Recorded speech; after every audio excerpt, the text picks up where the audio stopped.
எதிர்க்கட்சி எம்பிக்களின் கடும் அமளிக்கு இடையே ராஜ்யசபாவில் பிரதமர் மோடி உரையாற்றினார். உலக நாடுகளின் பிரச்சினைகளை தீர்க்கும் வலிமை மிக்க நாடாக இந்தியா விளங்குகிறது. வளர்ந்த நாடுகளில் வயதானவர்கள் அதிகம், இந்தியாவில் இளைஞர்கள் அதிகம் என மோடி கூறினார். காங்கிரஸ் கட்சிக்கு வளர்ச்சி மீது நம்பிக்கை இல்லை. அவர்கள் ஒரு திட்டத்தை உருவாக்குவார்கள், ஆனால் அதை விரைவாக செயல்படுத்த மாட்டார்கள். காங்கிரஸ் செய்த அத்தனை தவறுகளையும் சரி செய்து வருகிறோம் என ராஜ்யசபாவில் பிரதமர் மோடி பேசினார். ஓட்டு வங்கி அரசியலில் ஈடுபடுபவர்கள் தேச வளர்ச்சியை சிந்திக்க மாட்டார்கள். காங்கிரஸ் ஆட்சியில் எந்த நாடும் இந்தியாவுடன் ஒப்பந்தம் செய்ய தயாராக இருந்ததில்லை. காங்கிரசுக்கு ஓட்டு வங்கி அரசியல்தான் முக்கியம் என ராஜ்யசபாவில் பிரதமர் மோடி கூறினார். ஜனாதிபதி உரைக்கு நன்றி தெரிவிக்கும் தீர்மானம் மீது பிரதமர் மோடி ராஜ்யசபாவில் உரையாற்றினார். இதற்கு எதிர்ப்பு தெரிவித்து மல்லிகார்ஜுன கார்கே தலைமையில் எதிர்க்கட்சி எம்பிக்கள் வெளிநடப்பு செய்தனர். லோக்சபாவில் பிரதமர் மோடியை எதிர்க்கட்சி எம்பிக்கள் தாக்கக்கூடும் என எனக்கு தகவல் கிடைத்தது. அதனால்தான் அவரை அவைக்கு வரவேண்டாம் என அறிவுறுத்தினேன் என சபாநாயகர் ஓம் பிர்லா தெரிவித்துள்ளார். தமிழக காங்கிரஸ் பார்லிமென்ட் உறுப்பினர்கள் ஜோதிமணி, சுதா மற்றும் காங்கிரஸ் உறுப்பினர்கள் பிரதமர் மோடியை தாக்க திட்டமிட்டிருந்தார்கள் என்று உண்மைக்கு புறம்பாக சபாநாயகர் ஓம் பிர்லா குற்றம் சாட்டியிருப்பதை தமிழக காங்கிரஸ் கமிட்டி சார்பில் வன்மையாக கண்டிக்கின்றேன் என செல்வ பெருந்தகை தெரிவித்துள்ளார். லோக்சபாவில் பிரதமர் மோடியை தாக்க எதிர்க்கட்சி எம்பிக்கள் திட்டமிட்டதாக சபாநாயகர் ஓம் பிர்லா கூறிய குற்றச்சாட்டு அபத்தமானது, எவ்விதத்திலும் ஏற்றுக்கொள்ள முடியாதது என காங்கிரஸ் எம்பி ஜோதிமணி கூறியுள்ளார். எதிர்க்கட்சிகளின் தொடர் அமளியால் பார்லிமென்ட் லோக்சபா நாளை காலை 11 மணி வரை ஒத்திவைக்கப்பட்டது. சுவாமிமலை சுவாமிநாத சுவாமி கோயிலில் பாஜக முன்னாள் மாநில தலைவர் அண்ணாமலை சுவாமி தரிசனம் செய்தார். முதல்வர் ஸ்டாலினின் அவல ஆட்சியில் படிக்கும் மாணவர்கள் ரவுடிகளாக உருமாறிக் கொண்டிருப்பது நமது சமூகத்திற்கு பேராபத்தானது. பள்ளி மாணவர்களை பழுங்குழியில் தள்ளிய திமுக அரசு நாட்டிற்கே கேடானது என நயினார் நாகேந்திரன் விமர்சித்துள்ளார்.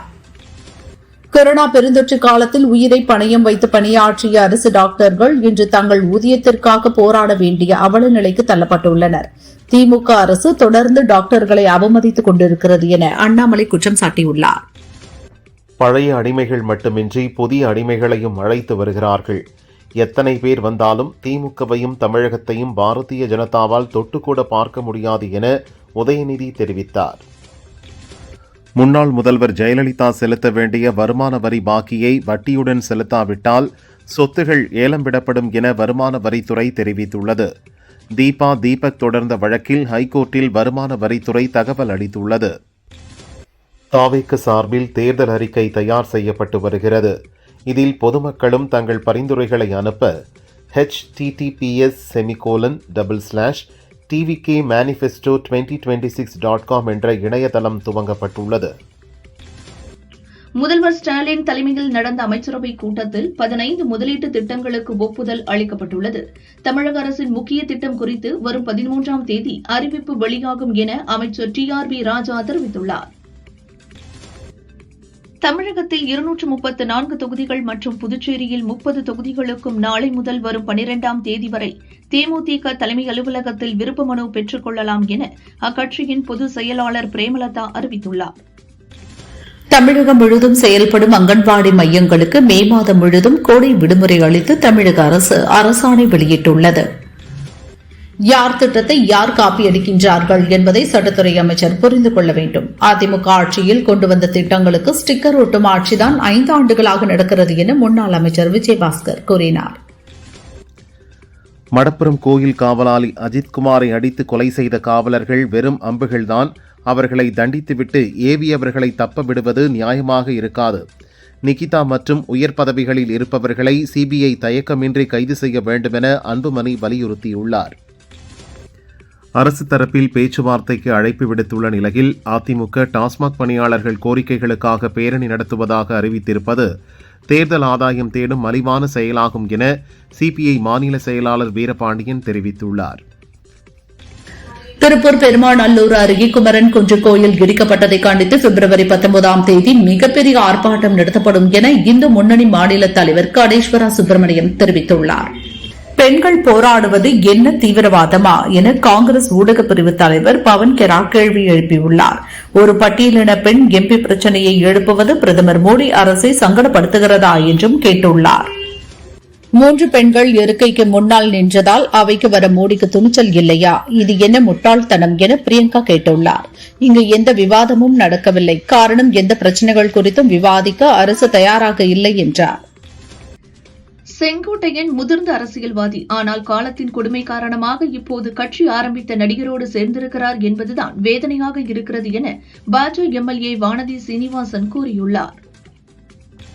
புதுச்சேரியில் பிப்ரவரி 12ஆம் தேதி இடைக்கால பட்ஜெட் தாக்கல் செய்யப்படும் நிலையில் கூடுதல் செலவினங்கள் குறித்து விவாதிக்கும் அமைச்சரவைக் கூட்டம் முதல்வர் ரங்கசாமி தலைமையில் இன்று கூடியது. இடைக்கால பட்ஜெட் கூடுதல் செலவின தொகை ஆகியவை நிர்ணயிக்கப்பட்டது. கட்சி தலைமையை எங்களுக்கு ஒத்துழைப்பு தராதபோது நாங்கள் எப்படி தேர்தல் பணியில் ஈடுபட முடியும் என அதிமுக தலைமை மீது மாவட்ட செயலாளர்கள் அதிருப்தி தெரிவித்துள்ளனர். அஜித்குமார் மீதான புகாருக்கு மேலிடத்திலிருந்து அழுத்தம் கொடுக்கப்பட்டதா? சிவகங்கை வரை சென்ற முதல்வர் ஸ்டாலின் அஜித்குமாரின் இல்லத்திற்கு சென்று ஆறுதல் சொல்லாதது ஏன் என அடுக்கடுக்காக நயினார் நாகேந்திரன் கேள்விகளை எழுப்பினார். டாஸ்மாக் பணியாளர்களின் கோரிக்கைகளை நிறைவேற்ற வலியுறுத்தி வரும் 11ஆம் தேதி அதிமுக முன்னாள் அமைச்சர் தங்கமணி தலைமையில் எழும்பூர் டாஸ்மாக் தலைமை அலுவலகம் நோக்கி பேரணி நடக்க இருப்பதாக பொதுச் செயலாளர் பழனிசாமி அறிவித்துள்ளார். தோல்வி பயத்தால் தான் பழனிசாமி தாவேகாவை விமர்சிக்கிறார். ஒவ்வொரு நாளும் சிந்தித்து சிந்தித்து இபிஎஸ் தேர்தல் அறிக்கை கொடுக்கிறார் என்றால் அவருக்கு எவ்வளவு தோல்வி பயம் இருக்க வேண்டும் என கோவை ஏர்போர்ட்டில் செங்கோட்டையன் பேசினார். சென்னை கலைவாணர் அரங்கு வளாகத்தில் ரூபாய் 50 லட்சம் மதிப்பில் புதுப்பிக்கப்பட்ட கலைவாணர் NS கிருஷ்ணன் சிலையை முதல்வர் ஸ்டாலின் திறந்து வைத்தார். சிலைக்கு கீழே வைக்கப்பட்டிருந்த அவரது உருவப்படத்திற்கு மலர் தூவி மரியாதை செலுத்தினார். கூட்டணி கட்சிகள் எங்கள் கூட்டணியில் இருந்து விலகி வேறு எங்கு சென்றாலும் அவர்களுக்கு சீட்டும் கிடைக்காது, வெற்றியும் கிடைக்காது என திமுக காங்கிரஸ் கூட்டணி குறித்த கேள்விக்கு அமைச்சர் ரகுபதி பதிலளித்துள்ளார். மாறி மாறி கூட்டணி வைத்தால்தான் காங்கிரஸ் பலவீனமடைந்து விட்டதென பிரவீன் சக்கரவர்த்தி சொன்னார். அதுபற்றி கேட்டதற்கு காங்கிரஸ் பலவீனமடையவில்லை, காங்கிரஸ் கூட்டணியும் மிகவும் வலுவாகவே உள்ளதென தமிழக காங்கிரஸ் தலைவர் செல்வ பெருந்தகை பதிலடி கொடுத்தார். பழனிசாமி ஏற்கனவே அறிவித்த 5 வாக்குறுதிகள் மக்களிடம் எடுபடாமல் புஸ்வானமானது. தற்போது அவர் அறிவித்துள்ள மேலும் 5 வாக்குறுதிகளும் புஸ்வானமாகவே போய்விடும் என அமைச்சர் ஐ. பெரியசாமி கூறியுள்ளார். தங்களின் தலைவர்களை உதாசீனப்படுத்தி பேசியவர்களுடன் கூட்டணியில் இருக்கும் எடப்பாடி பழனிசாமியின் தலைதான் தொங்கியுள்ளதாக அமைச்சர் சேகர் பாபு பேசியுள்ளார். சிவகாசி ரயில் நிலையத்தில் புதிய பெயர் பலகையில் ஹிந்தி பிரதானப்படுத்தப்பட்டுள்ளதற்கு கனிமொழி கண்டனம் தெரிவித்துள்ளார். நோய் தொற்றை போல ஊரெங்கும் பரவிடும் இந்த ஹிந்தி திணிப்பு கிருமியை கட்டுப்படுத்தியாக வேண்டும் என்றார். விஜய் மற்றும் தமிழக வெற்றிக் கழகத்தை நான் இன்னும் விமர்சிக்க ஆரம்பிக்கவில்லை. விஜயின் பேச்சில் போதிய அரசியல் முதிர்ச்சி இல்லை என அண்ணாமலை விமர்சித்துள்ளார். திரைப்பட தணிக்கை சான்றிதழ் வழங்கும் கால அவகாசம் 18 நாட்களாக குறைக்கப்பட்டுள்ளதாக மத்திய இணையமைச்சர் எல். முருகன் அறிவித்துள்ளார். குறும்படங்களுக்கு 3 நாட்களுக்குள் சான்றிதழ் வழங்கப்படும் எனவும் தெரிவித்தார். திமுக எம்பி கனிமொழி நல்ல மனநல மருத்துவரை போய் பார்க்க வேண்டும், அன்னியன் கேரக்டர் மாதிரி மாறிட்டீங்க என டாஸ்மாக் விவகாரம் குறித்து அண்ணாமலை கருத்து கூறியுள்ளார். திமுக, அதிமுக, பாஜக, தாவேக, விசிக உள்ளிட்ட அனைத்து கட்சிகளிடம் எங்களிடம் பேசி வருகிறார்கள். எங்கள் கோரிக்கைகளை எழுத்துப்பூர்வமாக ஏற்கும் கட்சிக்கு வணிகர்களின் ஆதரவு இருக்கும் என வணிகர் சங்க பேரமைப்புகளின் தலைவர் விக்ரமராஜா கூறியுள்ளார். லோக்சபாவில் சஸ்பெண்ட் செய்யப்பட்ட 8 இண்டி கூட்டணி எம்பிக்கள் லிஸ்டில் திமுக எம்பி ஒருவர் கூட இல்லை ஏன் என அதிமுக எம்பி இன்பதுரை கேள்வி எழுப்பியுள்ளார். முதல்வர் ஸ்டாலின் தலைமையில் தமிழக அமைச்சரவை கூட்டம் தொடங்கியது. இடைக்கால பட்ஜெட்டில் இடம்பெற வேண்டிய முக்கிய அம்சங்கள் தொடர்பாக கூட்டத்தில் ஆலோசனை நடத்தப்படுகிறது. தங்கம் விலை இன்று சவரனுக்கு 4640 ரூபாய் குறைந்து ஒரு சவரன் 1,14,560 ரூபாய்க்கும், கிராமுக்கு 580 ரூபாய் குறைந்து ஒரு கிராம் 14,320 ரூபாய்க்கும் விற்பனையாகிறது. வெள்ளி கிராமுக்கு 20 ரூபாய் குறைந்து ஒரு கிராம் 300 ரூபாய்க்கு விற்பனை செய்யப்படுகிறது. தமிழகத்தில் கடந்த ஆண்டில் மட்டும் 1 லட்சத்திற்கும் மேற்பட்டோருக்கு புற்றுநோய் பாதிப்பு ஏற்பட்டுள்ளது.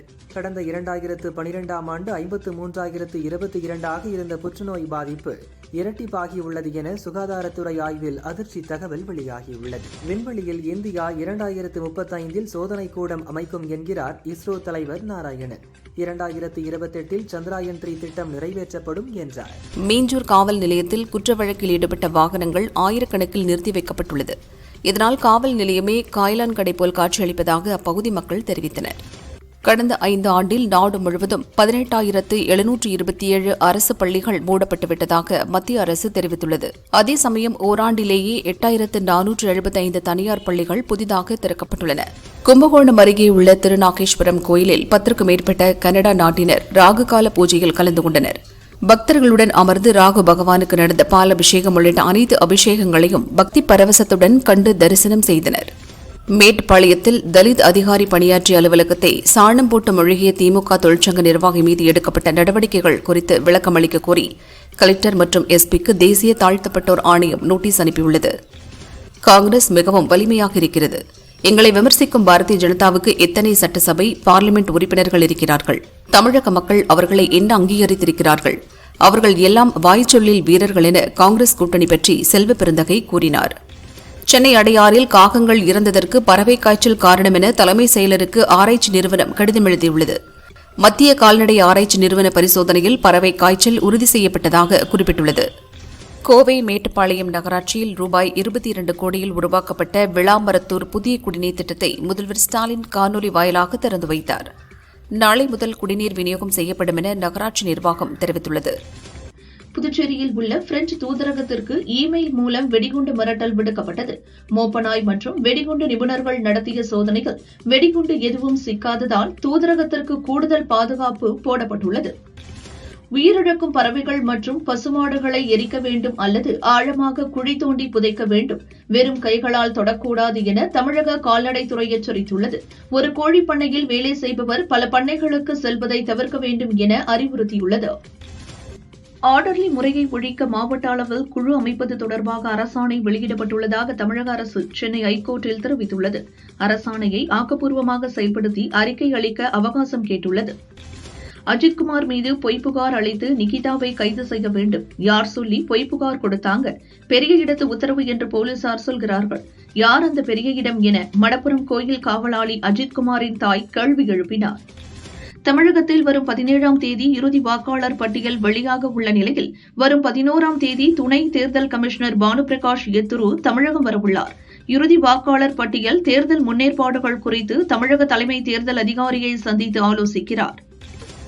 அறிவியலின் வளர்ச்சி கேள்வி எழுப்புவதில் இருந்துதான் தொடங்குகிறது. கேள்விகளுக்கான பதிலை மாணவர்கள் தங்களுக்குள் இருந்து கண்டுபிடிக்க முயற்சிக்க வேண்டும் என கடலூரில் நடந்த பன்முக ஆய்வு அணுகுமுறை கருத்தரங்கில் DRDO விஞ்ஞானி மணிமொழி தியோடர் மாணவர்களுக்கு அட்வைஸ் செய்தார். சென்னை கோயம்பேட்டிலிருந்து தீநகர் சென்ற அரசு சொகுசு பஸ் கோடம்பாக்கத்தில் கட்டுப்பாட்டை இழந்து ரோட்டில் சென்ற பைக் மீது மோதியது. பைக்கில் சென்ற நபர் பஸ் அடியில் சிக்கினார். பஸ்ஸில் பயணம் செய்த 10க்கும் மேற்பட்டவர்களுக்கு காயம் ஏற்பட்டது. பஸ் அடியில் சிக்கிய நபரை பத்திரமாக போலீசார் மீட்டனர். வாணியம்பாடி அடுத்த வள்ளிப்பட்டு கிராமத்தில் எருதுவிடும் விழா விமரிசையாக நடந்தது. சுற்றுவட்டார பகுதிகள் மற்றும் ஆந்திரா, கர்நாடகா போன்ற மாநிலங்களிலிருந்து 250க்கும் மேற்பட்ட காளைகள் விழாவில் பங்கேற்று சிரிப்பாய்ந்தன. வெற்றி பெற்ற காளைகளுக்கு பரிசு வழங்கப்பட்டன. தமிழக அமைச்சரவைக் கூட்டத்தில் 34,237 கோடி ரூபாய் மதிப்பிலான 15 முதலீடு திட்டங்களுக்கு ஒப்புதல் அளிக்கப்பட்டது. இந்த புதிய முதலீட்டு ஒப்பந்தங்களால் 55,000 பேருக்கு வேலைவாய்ப்புகள் கிடைக்கும் என அமைச்சர் TRB ராஜா தெரிவித்துள்ளார். அப்பாவுக்கு துரோகம் செஞ்சவன் எல்லாம் திமுகவை பற்றி தரைக்குறைவாக பேசுகிறார்கள் என அன்புமணியை அமைச்சர் பன்னீர்செல்வம் விமர்சித்துள்ளார். பாட்டாளி மக்கள் கட்சியில் அன்புமணி குடும்பம் மட்டுமே முன்னேறி உள்ளதாக தெரிவித்தார். நாளை முதல் 9ஆம் தேதி வரை தமிழகம், புதுவை மற்றும் காரைக்கால் பகுதிகளில் வறண்ட வானிலை நிலவக்கூடும் என சென்னை வானிலை ஆய்வு மையம் தெரிவித்துள்ளது. கூட்ட நெரிசலை கருத்தில் கொண்டு காக்கிநாடா டவுன் திருவண்ணாமலை இடையே சிறப்பு ரயில் இயக்கப்படுவதாக தென் மத்திய ரயில்வே தெரிவித்துள்ளது. இணைய மேட்ரிமோனி தளங்களை பயன்படுத்தி திருமணத்திற்கு வரன் தேடும் ஆண்கள் மற்றும் பெண்களை குறிவைத்து நடைபெறும் மோசடிகள் தற்போது அதிகரித்து வருகின்றன. போலி தளங்களை நம்பி ஏமாற வேண்டாம் என தூத்துக்குடி காவல்துறை எச்சரித்துள்ளது. மேகாலயா மாநிலம் கிழக்கு ஜெயந்தியா மலைப்பகுதியில் உள்ள நிலக்கரி சுரங்கத்தில் வெடி விபத்து ஏற்பட்டது. இடிபாடுகளில் சிக்கி 10 தொழிலாளர்கள் பலியானார்கள். இந்திய அமெரிக்க இடையிலான வர்த்தக ஒப்பந்தம் மார்ச் மாத மத்தியில் கையெழுத்தாகும் என மத்திய வர்த்தகத்துறை அமைச்சர் பியூஷ் கோயல் தெரிவித்தார். சென்னை நியூ ஜல்பைகுரி எக்ஸ்பிரஸ் ரயில் ஒடிசா மாநிலம் ஜாகபுரா என்ற இடத்தில் தடம் புரண்டதில் 3 பெட்டிகள் தண்டவாளத்தை விட்டு விலகி சென்றன. இதில் பயணிகள் யாருக்கும் காயம் இல்லை. தேர்தல் ஏற்பாடுகள் குறித்து ஆய்வு செய்வதற்காக தலைமை தேர்தல் கமிஷனர் ஞானேஷ்குமாருடன் தேர்தல் கமிஷனர்கள் குழு வரும் 12 தமிழகம் வருகின்றனர். 2 நாள் முகாமிட்டு தமிழக தலைமை தேர்தல் அதிகாரியுடன் ஆலோசனை நடத்துகின்றனர். யுஜிசி அளித்த புகாரின் பேரில் அல் பலா பல்கலை துணைவேந்தர் ஜாவத் அகமது சித்திக்கை டில்லி குற்றப்பிரிவு போலீசார் கைது செய்துள்ளனர். மோசடி உள்ளிட்ட 2 பிரிவுகளின் கீழ் வழக்கு பதிவு செய்யப்பட்டது. அவரை 4 நாட்கள் போலீஸ் காவலில் வைக்க நீதிபதி அனுமதி அளித்துள்ளார். நாட்டில் முதியோர் எண்ணிக்கை வேகமாக அதிகரித்து வரும் நிலையில் தமிழக மக்கள் தொகையில் 15.8% பேர் 60 வயதை கடந்த முதியோர் பட்டியலில் சேர்ந்து இந்திய அளவில் தமிழகம் 2ஆம் இடம் பிடித்துள்ளது. கேரளா முதலிடத்தில் உள்ளது என RBI அறிக்கை வெளியிட்டுள்ளது. ஜார்க்கண்டில் பொகாரோவில் உணவு தேடி கிராமத்திற்குள் நுழைந்த 5 யானைகள் தாக்கியதில் ஒரே குடும்பத்தைச் சேர்ந்த 3 பேர் பரிதாபமாக உயிரிழந்தனர். சபரிமலை தங்கத் திருட்டு வழக்கில் முக்கிய குற்றவாளியாக கருதப்படும் உன்னிகிருஷ்ணன் பொட்டிக்கு ஜாமீன் வழங்கப்பட்டுள்ளது. கைது செய்து 90 நாட்கள் ஆகியும் குற்றப்பத்திரிகை தாக்கல் செய்யாததால் கேரளா ஹைகோர்ட் ஜாமீன் வழங்கியது. லண்டனிலிருந்து புறப்பட்ட ஏர் இண்டியா விமானம் எரிபொருள் சுவிட்ச் பழுதான நிலையிலேயே பெங்களூரு வந்தது. 2 முறை எரிபொருள் சுவிட்ச் பழுதடைந்ததால் ஏர் இண்டியா விமானம் சோதனை செய்யப்பட்டது. இதுகுறித்து விளக்கம் கேட்டு ஏர் இண்டியா நிறுவனத்திற்கு பிரிட்டன் உள்நாட்டு விமான போக்குவரத்து ஆணையம் நோட்டீஸ் அனுப்பியுள்ளது. ரயில்களின் சராசரி வேகத்தையும் குறித்த நேரத்தில் இயக்குவதையும் அடிப்படை செயல்பாட்டு அம்சமாக மாற்ற வேண்டும். இதற்காக வெளியில் உள்ள தொழில்நுட்ப மற்றும் நிபுணத்துவ அமைப்புகளின் உதவியை பெற வேண்டும் என ரயில்வே அமைச்சகத்திற்கு பொதுக் கணக்கு குழு வலியுறுத்தியுள்ளது. பஞ்சாயத்து, நகராட்சி, மாநகராட்சி உள்ளிட்ட உள்ளாட்சி அமைப்புகளுக்கான தேர்தலை மாநில தேர்தல் ஆணையங்கள் நடத்தி வருகின்றன. இந்நிலையில் உள்ளாட்சி தேர்தல்களை நடத்தும் மாநில தேர்தல் ஆணையர்கள் கூட்டம் வரும் 24ஆம் தேதி டெல்லியில் கூடுகிறது. 2026 ஜனவரியின் முதல் 15 நாட்களில் மட்டும் டெல்லியில் 800க்கும் மேற்பட்டோர் மாயமாகியுள்ளதாக அதிர்ச்சி தகவல் வெளியாகியுள்ளது. அதில் 509 பேர் சிறுமிகள், பெண்கள் என்றும் கூறப்படுகிறது. சபரிமலை ஐயப்பன் கோவிலில் தங்கம் திருடப்பட்ட வழக்கில் சிறப்பு புலனாய்வு குழுவின் விசாரணை திருப்தி அளிக்கிறது. வழக்கை CBIக்கு மாற்ற வேண்டிய அவசியம் இல்லை என கேரள ஹைகோர்ட் திட்டவட்டமாக கூறியுள்ளது. மத்திய உள்துறை அமைச்சர் அமித்ஷா வரும் 14ஆம் தேதி சேலம் வருகிறார். தேசிய ஜனநாயக கூட்டணியின் பொதுக்கூட்டத்தில் பங்கேற்கிறார் என தகவல் வெளியாகியுள்ளது. எதிர்க்கட்சிகளின் தொடர் அமளியால் ஜனாதிபதி உரைக்கு நன்றி தெரிவிக்கும் தீர்மானம் மீதான பிரதமர் மோடியின் உரை லோக்சபாவில் ஒத்திவைக்கப்பட்ட நிலையில் இன்று ராஜ்யசபாவில் பிரதமர் மோடி உரையாற்றவிருப்பதாக தகவல் வெளியாகியுள்ளது. சூரியனில் ஏற்பட்டுள்ள வெடிப்பு காரணமாக ரேடியோ அலைகள் துண்டிக்கப்பட்டு டிவி, விமானம், கப்பல் போக்குவரத்து, GPS கருவி ஆகியவை பாதிக்கப்படலாம் என இஸ்ரோ எச்சரித்துள்ளது. டெல்லியில் 2 மாத சோதனை முயற்சிக்கு பிறகு நாடு முழுவதும் கூட்டுறவு சங்கங்கள் மூலம் பாரத் டாக்ஸி திட்டத்தை மத்திய அமைச்சர் அமித்ஷா இன்று தொடங்கி வைக்கிறார். பிரதமர் மோடி வரும் 7 மற்றும் 8 ஆகிய நாட்களில் 2 நாள் சுற்றுப்பயணமாக மலேசியா செல்கிறார். அங்கு மலேசிய பிரதமர் அன்வர் இப்ராஹிமை சந்தித்து வர்த்தகம், முதலீடு மற்றும் பாதுகாப்பு உள்ளிட்ட இருதரப்பு ஒத்துழைப்பு பற்றி விவாதிக்க உள்ளார். திருச்செந்தூர் சுப்பிரமணிய சுவாமி கோயிலில் தை உத்தர வருஷாபிஷேகம் நடைபெற்றது. பக்தர்கள் திரளாக கலந்து கொண்டு தரிசனம் செய்தனர். விருதுநகர் மாவட்டம் திருச்சூழி ஸ்ரீ ராமதேவர் சித்தர் பீடத்தில் கும்பாபிஷேக விழா விமர்சையாக நடந்தது. திருச்சூழியை சார்ந்த ஏராளமான மக்கள் கலந்து கொண்டனர். காஞ்சிபுரம் அடுத்த கூரம் கிராமத்தில் ஆதிகேசவ பெருமாள் மற்றும் கூரத்தாழ்வான் கோவிலில் இன்று தேரோட்டம் விமரிசையாக நடந்தது. அலங்கரிக்கப்பட்ட தேரில் எழுந்தருளிய கூரத்தாழ்வான் பவனி வந்தார். திரளான பக்தர்கள் பங்கேற்றனர். அமெரிக்க அதிபர் டிரம்பின் பதவிக்காலம் முடியும் வரை காத்திருக்க தயார் என்று மத்திய அரசு திட்டவட்டமாக தெரிவித்த பின்னர்தான் இந்தியா மீதான வரியை குறைக்க டிரம்ப் முன்வந்ததாக தகவல்கள் வெளியாகியுள்ளன. எந்த நாட்டிலிருந்தும் எண்ணெய் வாங்க இந்தியாவுக்கு சுதந்திரம் உள்ளது என இந்தியா, அமெரிக்கா இடையே கையெழுத்தான வர்த்தக ஒப்பந்தம் குறித்து ரஷ்யா கருத்து தெரிவித்துள்ளது. AI உச்சி மாநாட்டிற்கு தலைமை ஏற்றதற்காக ஐநா பொதுச் செயலாளர் ஆண்டனியோ குட்ரஸ் இந்தியாவை பாராட்டியுள்ளார். இந்தியாவுக்கு ஏற்கனவே குறிப்பிட்ட திறன்கள் இருந்த போதிலும் மனிதகுலம் அடையப்போகும் நன்மையே இந்த மாநாட்டின் மைய நோக்கமாக இருக்கும் என்றார். அமெரிக்க நாளிதழான வாஷிங்டன் போஸ்டில் பணிபுரிந்த 300 ஊழியர்கள் பணி நீக்கம் செய்யப்பட்டனர். 300 ஊழியர்களில் சசி தரூரின் மகன் இஷான் தரூரும் ஒருவர்.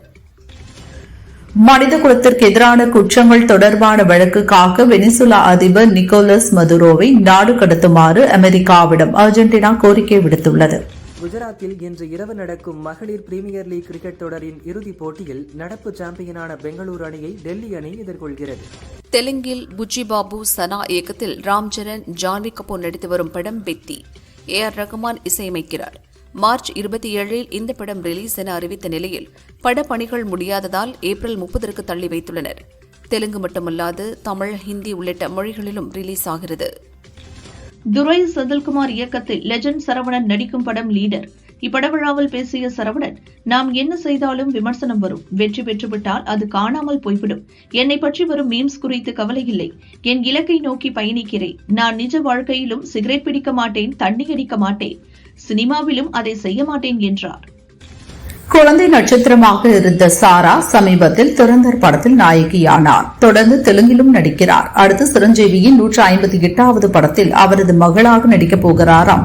இதில் நடிக்க முதலில் கீர்த்தி ஷெட்டியிடம் பேசி வந்த நிலையில் அவர் மறுக்க இவர் இணைந்துள்ளார். இந்த படத்தை பாபி கொல்லி இயக்குகிறார். பிரியாமணி நாயகியாக நடிக்கிறார். அரசன் படத்தில் சிம்பு நடிக்கிறார். அடுத்து இவரின் 51வது படத்தை அஸ்வத் மாரிமுத்து இயக்குகிறார். இவர் வெளியிட்ட பதிவில், எஸ்டிஆர் இந்த ஆண்டு உங்களுக்கு அற்புதமாக இருக்க போகிறது. நமது படத்தை துவங்க காத்திருக்கிறேன். சிம்பு ரசிகர்கள் கொஞ்சம் பொறுத்துக் கொள்ளுங்கள். ரசிகர்களுக்காக பிரத்யேகமாக ஒரு பொழுதுபோக்கு படம் தயாராகிறது. அந்த படத்தின் தலைப்பு ஐ என்ற எழுத்தில் தொடங்கும் என்றார்.